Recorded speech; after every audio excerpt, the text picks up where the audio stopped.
Hello guys, welcome back to my YouTube channel. तो कैसे हैं आप लोग? मुझे तो लगता है आप लोग बहुत अच्छे होंगे और मैं भी अच्छी हूँ। तो मैं आप लोगों से मिलने के लिए एक नए वीडियो के साथ आ चुकी हूँ। तो इस वीडियो में मैंने पटना को एक्सप्लोर किया है। पूरे पटना को तो नहीं, हाँ, जितना हो सका उतना मैंने एक्सप्लोर करने की कोशिश की है। तो आप लोग इन तक मेरे वीडियो में बने रहिए। तब तक के लिए बाय बाय। आप लोग इन तक देखना ना भूलें। सबसे पहले हम लोग आ जाते हैं ट्रेन से पटना रेलवे स्टेशन। और स्टेशन का व्यू तो आप स्टार्टिंग में ही देख सकते हैं कि यहाँ का व्यू कैसा है। और पटना रेलवे स्टेशन तो मुझे बहुत सुंदर लगता है, स्पेशली उस पर जो डिजाइनिंग की गई है वो देखने में तो मुझे बहुत अच्छा लगता है। और फिर क्या है, 5 से 7 मिनट तो मैं उसको देखने में ज़रूर ही लगा देती हूँ। अगर ट्रेन आने में वक्त हो या मेरे पास टाइम हो तो ज़रूर देख लेती हूँ कि उस पर जो कलाकृति की गई है वो कितनी अच्छी है। भाई, वो हमारे स्वतंत्रता संग्राम सेनानियों की वहाँ पे बनी है ढेर सारी पिक्चर, तो उसे भी देखने में बहुत अच्छा लगता है। और जब से मैंने सीरीज़ देखा था संकल्प और चाणक्य एकेडमी का नाम सुना था, तब से मेरे मन में था कि अगर मैं कभी पटना जाऊं तो चाणक्य एकेडमी ज़रूर देखूंगी। फिर क्या था, संयोगवश मुझे जल्द ही पटना जाने का अवसर भी मिल गया। तो मन में बहुत उत्सुकता थी कि मैं चाणक्य एकेडमी ज़रूर देखूंगी कि ऐसी क्या है इस एकेडमी में जो इस पे सीरीज बन गया और इसके बारे में लोग चर्चा करते हैं कि चाणक्य एकेडमी ऐसी है। तो ये है चाणक्य एकेडमी पटना, जिसको देख करके तो इच्छा हुई कि मैं एक बार अंदर भी जाके देखूं।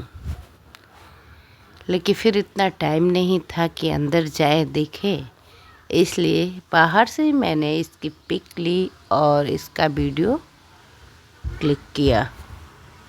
और बाहर से देखने में तो ये एकेडमी बहुत अच्छी है। अब अंदर का तो मुझे पता नहीं।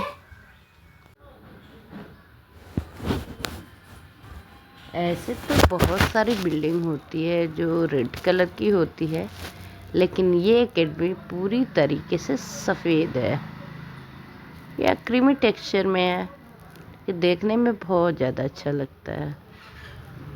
ये इसका फ्रंट व्यू है जो हमें रोड साइड से दिखाई देता है।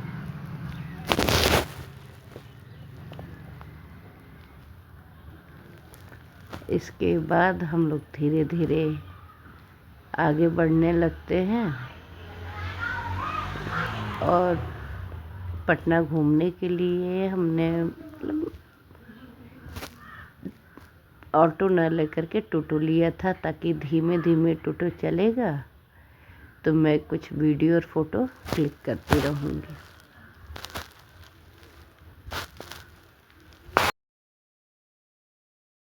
तो मैं पटना घूमने के लिए सुबह सुबह ही निकल पड़ती हूँ ट्रेन पकड़ने के लिए समस्तीपुर रेलवे स्टेशन। और हमारी ट्रेन होती है सुबह की, अर्ली मॉर्निंग, इसलिए हम थोड़ा जल्दी उठते हैं। थोड़ा जल्दी क्या, 2:30 बजे ही उठते हैं, ताकि हम लोग 3:50 वाली ट्रेन पकड़ सकें और टाइम से पहुंच सकें। इसके लिए फिर क्या था, जल्दी जल्दी तैयारी की जाने की, नहाए धोए, इसके बाद कुछ ब्रेकफास्ट ट्रेन के लिए पैक किए कि अगर कुछ बाहर नहीं मिला। साथ में अद्वी भी थी, तो भाई अद्वी को बहुत ज़्यादा तो बाहर का नहीं खिला सकते, इसलिए कुछ घर से लेकर चलते हैं कि कहीं ट्रेन में बैठते ही मांगना ना शुरू कर दे। ऐसे तो घर पे पूरे दिन भूखी रहेगी तो कोई दिक्कत नहीं है, उसे भूख नहीं लगती है, लेकिन हाँ, जैसे ही वो ट्रेन में बैठती है ना, ऑटोमेटिक उसको भूख लग जाती है। फिर क्या है, जो भी चीज़ आता है, मुझे ये दिला दो, मुझे वो दिला दो, मुझे ये खाना है, मुझे वो खाना है। और होता है ये, खाती तो कुछ नहीं है, खाना हमें पड़ता है।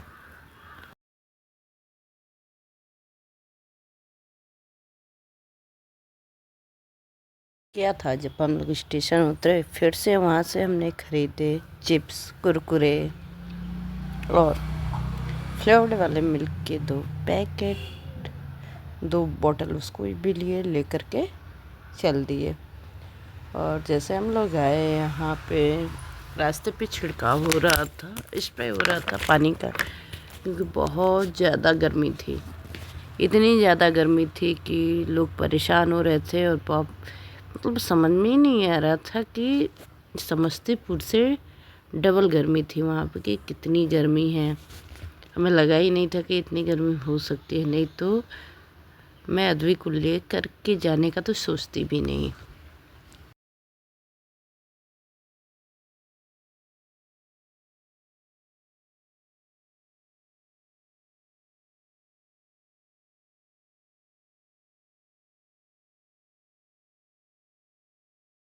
चूँकि ये सारा वीडियो मैंने ऑटो से बनाया था, तो इस वीडियो में अद्वी कहीं दिख भी नहीं रही है। कहीं पे तो पटना में बहुत ज़्यादा क्लीन एरिया है, और कहीं कहीं बहुत ज़्यादा गंदगी भी है रोड साइड में। तो ये वहाँ के कुछ ऑफिसर्स कॉलोनी थे, कुछ चीज़ें थी, गवर्नमेंट गवर्नमेंट की बिल्डिंग थी, जिसको मैंने कैप्चर किया हुआ था। और सड़क के किनारे, जहाँ हर जगह बड़े शहरों में जैसे होता है, वैसे यहाँ भी है कि सड़क के किनारे सब कुछ मिल रहा है खाने पीने के। आप चलते जाइए, ना कुछ तो नारियल पानी तो थोड़ी थोड़ी दूर पे मिल ही जा रहा था।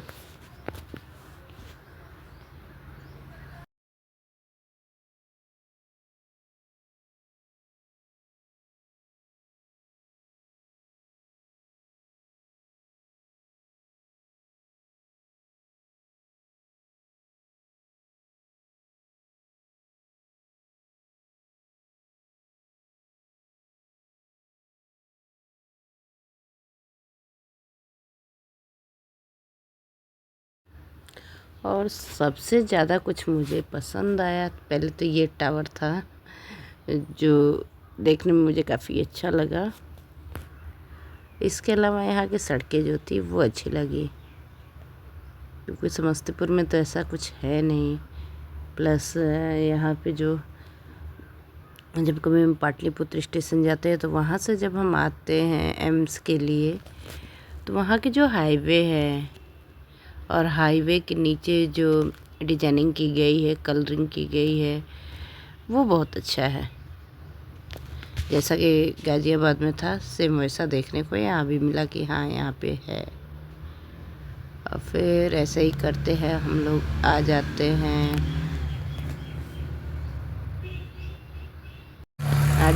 बापू टावर, गर्दनी बाग के पास।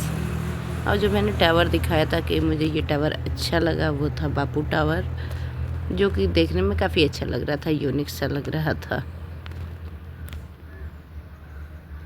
फिर धीरे धीरे हम लोग आगे बढ़ने लगते हैं, और अगल बगल जो भी चीज़ें थी उनको मैं देखते जा रही थी। इसके बाद मैंने देखा महावीर कैंसर एवं शोध केंद्र पटना, जो कि ये हॉस्पिटल महावीर मंदिर की ट्रस्टी जो हैं वही चलाते हैं, और वहीं के पैसों से ये इस हॉस्पिटल का संचालन भी होता है।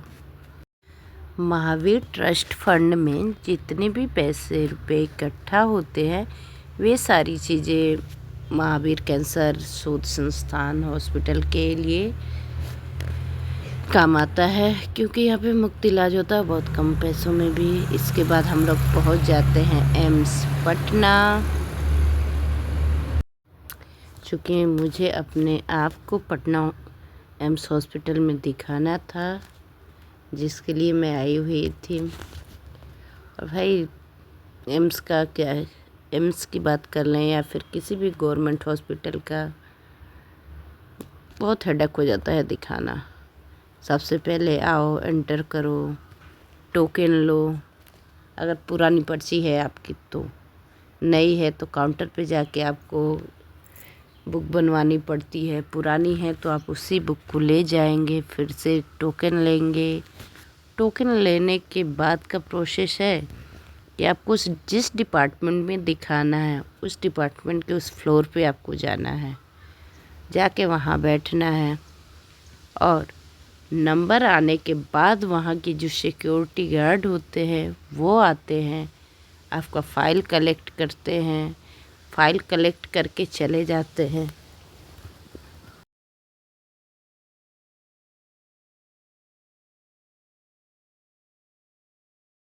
चूँकि ये वीडियो मैंने शाम को बनाई थी 4 बजे, इसलिए आप देख रहे हैं कि पूरा खाली है, क्योंकि ये वेटिंग एरिया है और 11:30-12 बजे के बाद फ़ाइल लेनी बंद हो जाती है। तो जहाँ मैं आपको बता रही थी कि गार्ड आते हैं, बुक लेते हैं और लेकर के अंदर चले जाते हैं। वहाँ से स्टैम्प होके आता है, तो फिर से वो गार्ड जो होते हैं, जिनका जिनका होता है, उनको वो बुक देते हैं। देने के बाद फिर से लोग अंदर जाते हैं, जाके वहाँ बीपी और वेट कराते हैं। इसके बाद वो उस लाइन में लगने के बाद से, वो सारा प्रोसेस ख़त्म होने के बाद से फिर जाते हैं जिस डॉक्टर को हमें दिखाना होता है उनके यहाँ जाके लाइन में लगना होता है। और होता ये है कि अगर आप टाइम से पहुँच गए हैं, लंच से पहले अगर आपको डॉक्टर ने देख लिया तब तो ठीक है, नहीं तो लंच के बाद तो मैं इतनी बार गई हूँ, और लंच के बाद सीनियर डॉक्टर का मिलना ही मुश्किल काम है। एक डॉक्टर को छोड़ के कोई भी गायनो डिपार्टमेंट में सीनियर डॉक्टर मिलती ही नहीं है। सिर्फ एक डॉक्टर है जो लंच के बाद भी मिलती है, अदरवाइज वहाँ कोई डॉक्टर नहीं मिलेंगी। उसके बाद जो जूनियर वहाँ की होती है, 4th ईयर वाली या फाइनल ईयर की जो भी होती है, वही देखती हैं। कुछ उनको बात करनी हो, कुछ समझ में नहीं आता है, तो जो एक सीनियर डॉक्टर बैठी रहती है उनको दिखा लेंगी, या फिर अंदर जा के मैम लोगों को दिखा के आती हैं। और यही चीज़ मुझे यहाँ की पसंद नहीं आई थी कि इतने दूर से आओ, अपना टाइम ले कर के आओ, इतने देर तक लाइन में लगो, इंतज़ार करो, और डॉक्टर उठ के चली जाएंगी तो लंच के बाद आने का नाम ही नहीं लेती हैं। मतलब आप जिस काम के लिए आओ, एक ही काम के लिए 10 बार दौड़ना पड़ता है। डॉक्टर आएंगी, उठ के चली जाएंगी, मन किया देखी, नहीं मन किया वो भी नहीं देखेंगी। जूनियर जो रहेंगी वो भी देखेंगी, और जूनियर का भी वही हाल है कि जूनियर भी ये नहीं है कि रहें, जूनियर भी भागती रहेंगी। लंच के बाद लंच ख़त्म होगा 1:30 बजे, 2 बजे ख़त्म हो जाता है लंच, 1 से 2 का लंच टाइम होता है, लेकिन कभी भी जूनियर भी 3 बजे से पहले नहीं आती है। सीनियर की तो आप बात ही छोड़ दीजिए। हाँ, लेकिन अगर आप स्ट्रक्चर की बात करें तो एम्स हॉस्पिटल का स्ट्रक्चर बहुत अच्छा है। आप देख सकते हैं पूरी चारों तरफ ग्लास लगे हुए हैं, अगल बगल की बिल्डिंग बहुत अच्छी है, और यहाँ का दवा का काउंटर भी, मेडिसिन काउंटर जो है वो भी अच्छा है। हॉस्पिटल बहुत ही ज़्यादा एरिए में, बड़े एरिए में है। मैं पूरा एक्सप्लोर नहीं कर पाई क्योंकि इतना टाइम नहीं था मेरे पास, ट्रेन का टाइम हो गया। ये तो आगे का स्ट्रक्चर है, इसके पीछे हमारा जो मैं गई थी इमरजेंसी वार्ड है। बगल वाली जो बिल्डिंग दिख रही है वो है इमरजेंसी वार्ड। इसके अलावा अंदर मतलब कई सारे डिपार्टमेंट हैं। पीछे आपको रिपोर्ट लेने जाना है तो वो भी ग्राउंड फ्लोर पे, आपको ग्राउंड फ्लोर पे नहीं मिलेगा, -1 पे जाना होता है ब्लड रिपोर्ट के लिए। ब्लड कलेक्शन सेंटर भी वही है।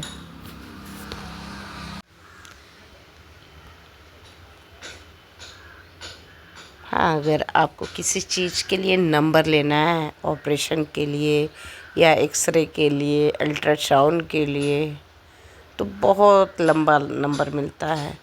और यहाँ की दिक्कत ये है कि बाहर की रिपोर्ट को मानते लोग नहीं हैं कि बाहर की रिपोर्ट सीधे सीधे बोल देंगे कि बाहर की रिपोर्ट है, हम नहीं देखेंगे, आप यहाँ पे जांच कराओ।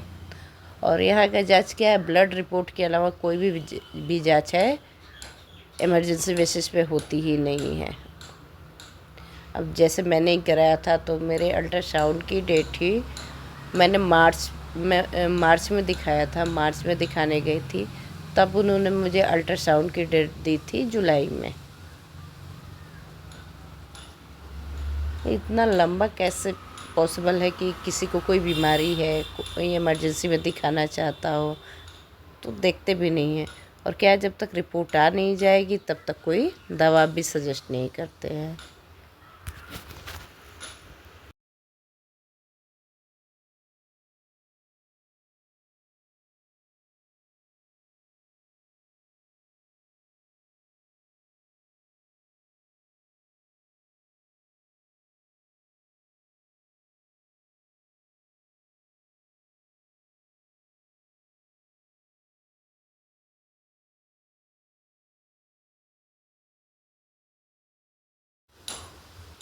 तो इससे पहले तो जहाँ पे नंबर लगता है और डॉक्टर को दिखाया जाता है वो वार्ड मैंने आपको दिखाया था। अब ये है इमरजेंसी वार्ड जहाँ पे मैं जा रही हूँ, क्योंकि मुझे नंबर अपना चेंज करवाना है। तो नंबर चेंज करवाने के लिए ही फ़ाइल जो है, फ़ाइल पे जो नंबर है वो मेरे हस्बैंड का हो गया है, तो नंबर चेंज करवाने के लिए मुझे इमरजेंसी डिपार्टमेंट में जाना है, क्योंकि नंबर चेंज कराने का काउंटर भी उधर ही है। तो अभी मैं जा रही हूँ इमरजेंसी वार्ड में। ये है उसके बाहर का स्ट्रक्चर। ये बिल्डिंग देख के लगता है कि हाँ, हॉस्पिटल बहुत बड़ा है।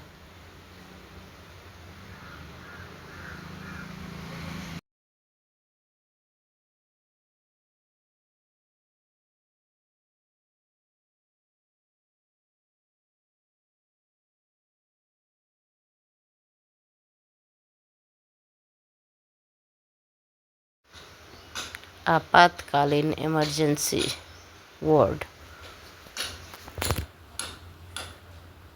तो अभी मैं जा रही हूँ इमरजेंसी वार्ड में।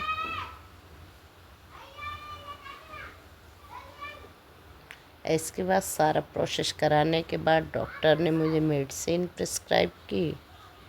एक ही वो भी बोली कि नेक्स्ट टाइम रिपोर्ट आएगी तब से हम देंगे। बोली कि अभी तो जैसे कंडीशन है उस बेसिस पे मैं दर्द के लिए एक मेडिसिन दे देती हूँ, बट और कोई मैं मेडिसिन जो है सारी रिपोर्ट आ जाएगी उसके बाद ही प्रिस्क्राइब करूँगी। फिर इसके बाद मैं आती हूँ हॉस्पिटल से स्टेशन के लिए। मुझे मिल जाती है बस, तो मैं बस पकड़ लेती हूँ और स्टेशन आ जाती हूँ, क्योंकि शाम के 6 बजे वहाँ से शाम के 6 बजे यहाँ से नमो भारत ट्रेन है जो मुझे मिलेगी समस्तीपुर के लिए। और 6 बजे की ट्रेन है, मुझे 9 बजे तक समस्तीपुर छोड़ देगी।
उधर बाहर के स्ट्रक्चर तो अच्छे थे, काफ़ी अच्छे थे। बाहर की बिल्डिंग जो है, सारी बिल्डिंग भी अच्छी है। देख के लग रहा है कि हाँ, हम किसी सिटी में आए हुए हैं।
ये सारी वीडियो मैंने बस में बैठे बैठे बना ली थी।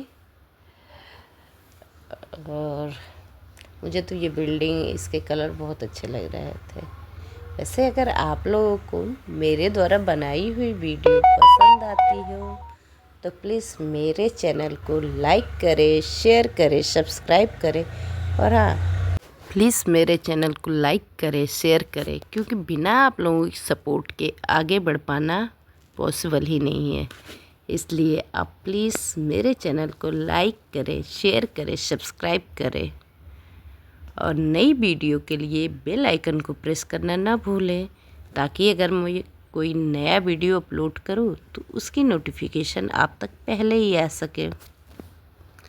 इसके बाद मैं धीरे धीरे पहुंच जाती हूँ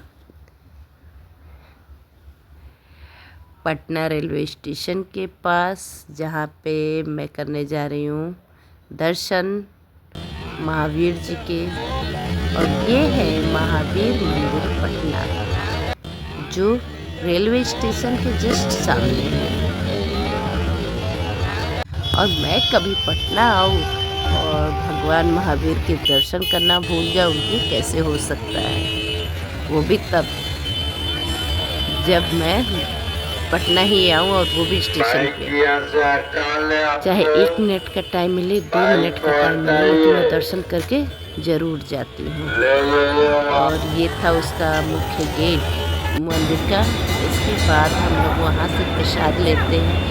और महावीर मंदिर के लड्डू तो बहुत ही अच्छे होते हैं, बहुत टेस्टी होते हैं। प्रसाद लेने के बाद हम लोग एंटर करते हैं मंदिर में। वहाँ लगती है लंबी लाइन, और यहाँ पे हर जगह तो एक मुखी या कहीं मैंने पंचमुखी महावीर जी देखे हैं। फर्स्ट टाइम मैंने पटना में ही 2 मुखी हनुमान जी की मूर्ति देखी थी। और क्या आपको पता है, पूरे देश में एकमात्र यही मंदिर है जिसमें 2 मुखी हनुमान जी की मूर्ति स्थापित है, जिसमें से एक मूर्ति मनोकामना पूर्ति हनुमान जी की है और दूसरी मूर्ति है दुख हरण हनुमान जी की। मतलब एक जो है हमारे मनोकामनाओं की पूर्ति करते हैं एक मुख से, और दूसरे मुख से वो हमारी इच्छाओं की भी पूर्ति करते हैं। इसलिए कभी भी आप पटना शहर जाइए तो दर्शन करना तो बिल्कुल मत भूलिए। और खैर, मैं तो जब भी गई हूँ पटना, अगर मैंने कोई मनोकामना मांगी है तो वो मेरी मनोकामना ज़रूर पूर्ण हुई है। इसलिए मेरी तो बहुत ज़्यादा आस्था है, तो मैं कभी भी जाती हूँ तो दर्शन करने ज़रूर चली जाती हूँ। अगर आपको मेरे द्वारा दी हुई जानकारी अच्छी लगी हो तो please like, share and subscribe.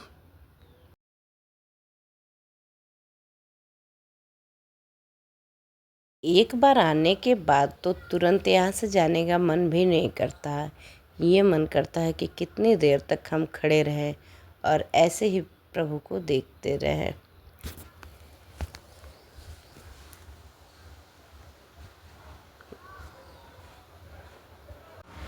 और मैं तो हमेशा ऐसे ही चाहती हूँ कि जैसे प्रभु ने मेरी इच्छा पूरी की, प्रभु सबकी इच्छा पूरी करे। और ये देखिए, जैसा कि मैंने कहा था, यहाँ लिखा भी है, देश में यही एकमात्र मंदिर है जिसमें हनुमान जी के 2 मुख हैं। ये दीवार पे भी लिखा हुआ है, जिससे वो अपने एक मुख से लोगों के दुख को हरते हैं और दूसरे से लोगों की इच्छाओं को भी पूरी करते हैं। तो इसी के साथ जय श्री राम, जय जय श्री राम। अगर आपको मेरे द्वारा बनाई हुई वीडियो पसंद आई हो तो please like, share and subscribe. मेरे चैनल को फॉलो करना बिल्कुल ना भूलें। मिलते हैं अब अगले नेक्स्ट वीडियो में। तब तक के लिए धन्यवाद। Bye bye. Like, share and subscribe.